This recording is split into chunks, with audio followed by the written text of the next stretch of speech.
नमस्कार, स्वागत आहे आपलं प्रतिभास पाककला इन जर्मनी या आपल्या यूट्यूब चॅनलमध्ये। तर आज आपण बनवणार आहोत नाश्त्यासाठी झटपट बनणारी आणि मस्त सिंपल अशी रेसिपी सुशिला। तर त्याच्यासाठी सगळ्यात आधी आता आपल्याला लागणार आहेत हे मुरमुरे। एवढ्या मुरमुऱ्यामध्ये साधारण 1-2 माणसांचा छान नाश्ता होईल एवढ्या याच्यामध्ये आता सुशिला तयार होईल।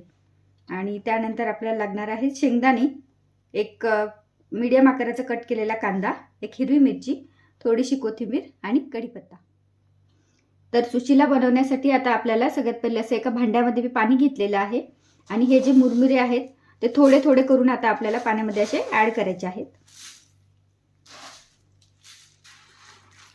आपल्याला जास्त वेळ भिजू नाही द्यायचे, आपल्याला फक्त पाण्यामध्ये याला ओलं करायचे।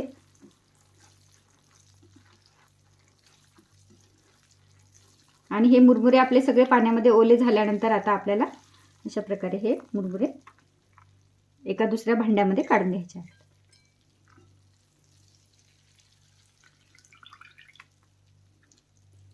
अशाच प्रकारे आता आपल्याला आपण जेवढे मुरमुरे घेतले होते तेवढे मुरमुरे आपल्याला अशाच प्रकारे पाण्यामध्ये भिजवून काढून घ्यायचे आहेत। तर आता आपण सुशिला बनवायला सुरुवात करूया।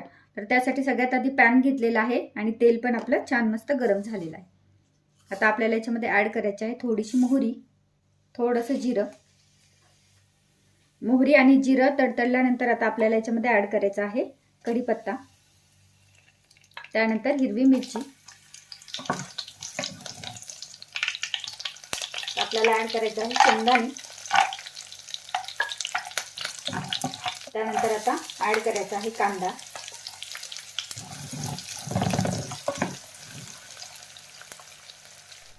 तर आपला कांदा आता छान गुलाबी रंग येईपर्यंत परतलेला आहे। आता आपल्याला याच्यामध्ये ऍड करायचे आहे 1 पाव चमचा हळद आणि 1 पाव चमचा लाल तिखट। लाल तिखट तुम्ही तुमच्या आवडीनुसार ऍड करू शकता। लाल तिखट आणि हळद आता आपण याच्यामध्ये ऍड केल्यानंतर आता आपल्याला ऍड करायचे आहेत हे आपले मुरमुरे।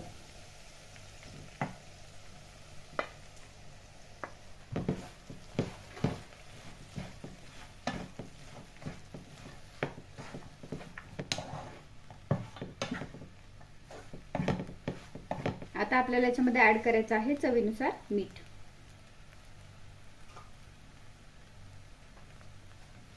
आणि थोडीशी कोथिंबीर।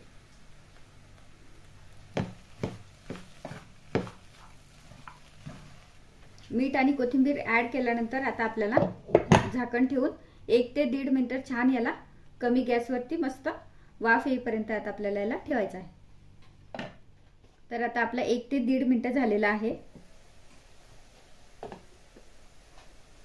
आणि आपल्या मुरमुऱ्याला मस्त अशी वाफ आलेली आहे। तयार आहे आपली मस्त अशी नाश्त्यासाठी सुशिला।